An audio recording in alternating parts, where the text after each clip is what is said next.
There was a face in the car window. We were driving at 75 miles per hour. By doll bones.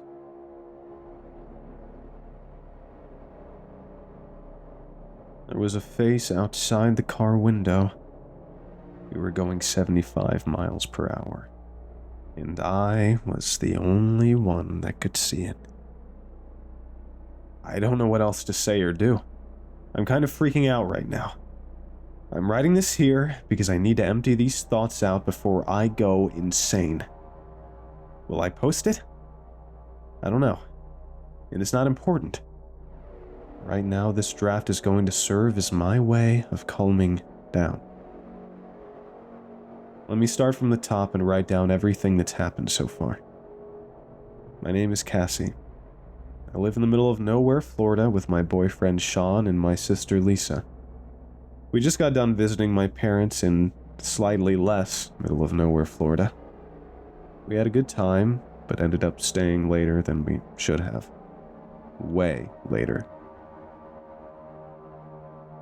I tried to convince Sean that we could just spend the night with him, but he felt like he was imposing. He's the type to avoid that at all costs, so he insisted on going home that night. And since we were Lisa's only ride home, she was dragged along too. So in the dead of night, around 11 p.m., we began the long 2-hour drive back home. Lisa has night blindness, and I, embarrassingly enough, don't have a driver's license, even at 22. So it was all on my poor boyfriend to drive us home. That's how we ended up in this situation. The three of us barreling down this empty country road in the dead of night. Something straight out of a horror movie. We were about an hour into the drive when I first noticed it. Sean was focused on driving and Lisa had fallen asleep, so I was left to my own devices. I had exhausted any entertainment my phone could give and turned a tired eye to the window. At first, I didn't see it. At first, I just thought it was my own reflection or Sean's or something appearing in the glass. It was hazy and distorted, like I was trying to look at something under rippling water. But the longer I stared, the more clear it became. What started as a pale, formless shape took on more clarity, like it were emerging from the shadows to make itself known. Edges became more defined, features more apparent. A wisp of hair, the hollows of eyes, the bridge of a nose, the contours and shapes of a face. The second I realized it wasn't my reflection, I shot upright in my chair, my eyes going wide as I continued to gaze at the strange apparition. I blinked hard and rubbed my eyes, thinking I must have just been tired of seeing things. But when I opened them back up, it was still there. Even clearer this time, though still too fuzzy for me to make it out clearly. But there was no ambiguity left in what it was. It was a face. A disembodied face that seemed locked to the window. It didn't bob like it was floating or move like it was traveling separately from the car. It's like it was locked to the window, keeping perfect pace with us. We were going way too fast for anything to be doing that normally. My eyes quickly darted over to the speedometer. 75 miles per hour.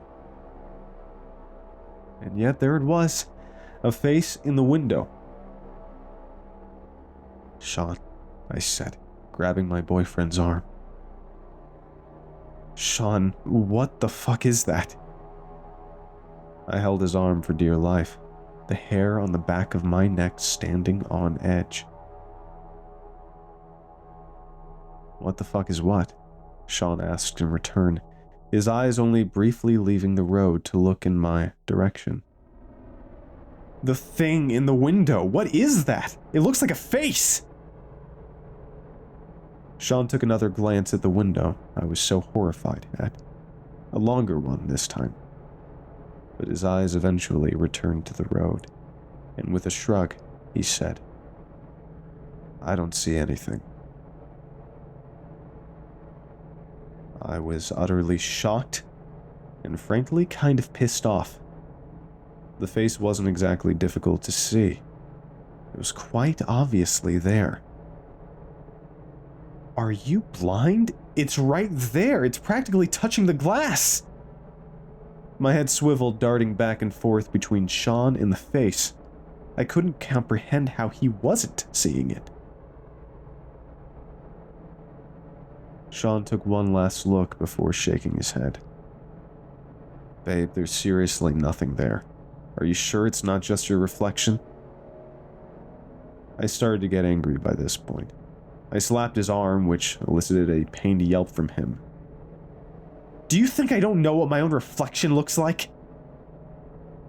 "Well, I don't know what to tell you. I don't see anything." Exasperated and annoyed, I turned back to the window and locked eyes with the creepy face once again. I stared at it, long and hard, really double-checking to make sure I wasn't just seeing things. But I wasn't. It was there. The details were hazy, but it was there. It couldn't be Sean's reflection, because he wasn't facing the window, and it didn't follow my head when I moved. The face had become even clearer in the past minutes. I could make out more of it now. More of its entire head. It looked misshapen. Something was wrong about its shape somehow. My heart was starting to pound. Fear was gripping my heart. What was this thing? Was I just losing my mind? My sister must have woken up from our shouting, because I heard her stirring in the back seat. Before she let out a bleary yawn and leaned forward. Arms in the back of our chairs, head leaned forward between them. "What are you two yelling about? Are we home yet?" She mumbled, still groggy and tired.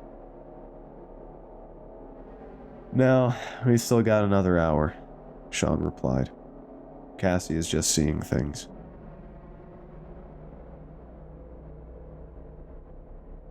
My sister turned to me with a raised eyebrow.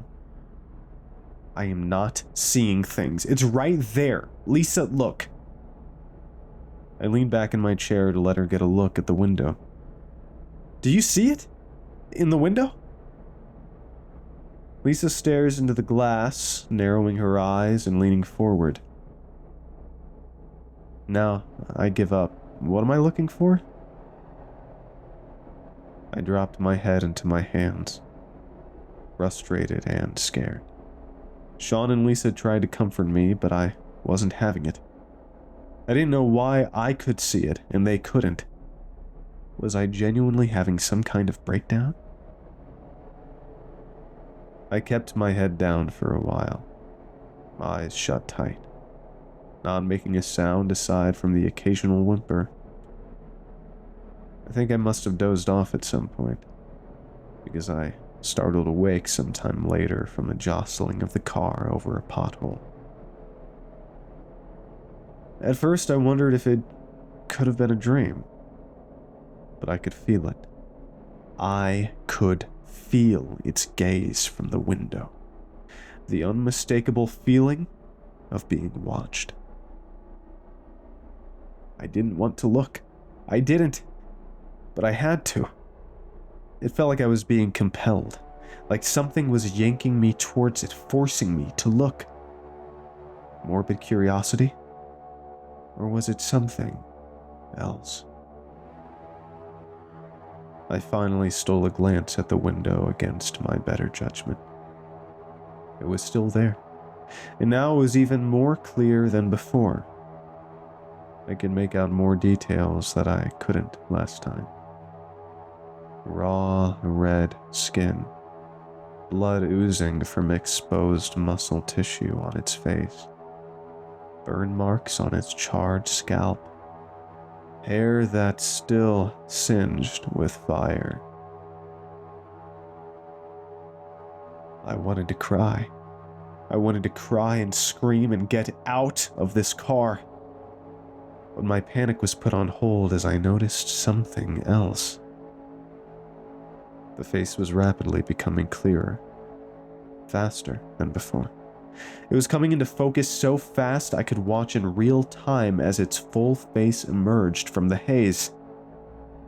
I was glued to it, unable to tear my eyes away. It's like I was paralyzed. My eyes opened so wide they practically hurt. As we passed by mile marker 428, the face finally gained its full appearance. For just a moment, it became perfectly crystal clear. Only at that very spot, before it quickly began to fade away back in a blurry mess. Fading quickly, as though to just give me a quick peek. But that one glance was more than enough. The face had revealed itself in full to me. A gruesome, deformed mess. I could make it out with complete clarity. The side of its head smashed in, caved through like a collapsed building. Blood seeped through torn hair that was scorched black by fire. The face itself was raw and red, skin almost completely torn away, leaving nothing but bleeding, burning tissue, and exposed bone. Its nose was torn away, and one eye was completely missing, leaving nothing but a grotesque and empty socket. Its mouth full of broken, shattered, and bloodied teeth.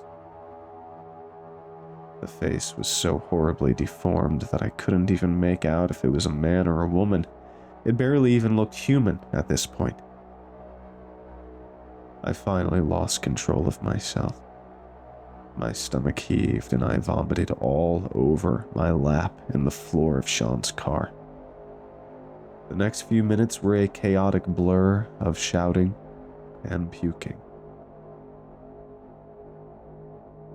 I vaguely remember Sean pulled over onto the side of the road and got out of the car. I tried to plead to him to just keep going, to ignore me and drive, but he stubbornly refused. I couldn't stop from retching long enough to argue. I watched with dismay and horror as he walked around to my side of the car, the face still blurry in the window, and yanked the door open. And it was gone. The face was no longer in the window.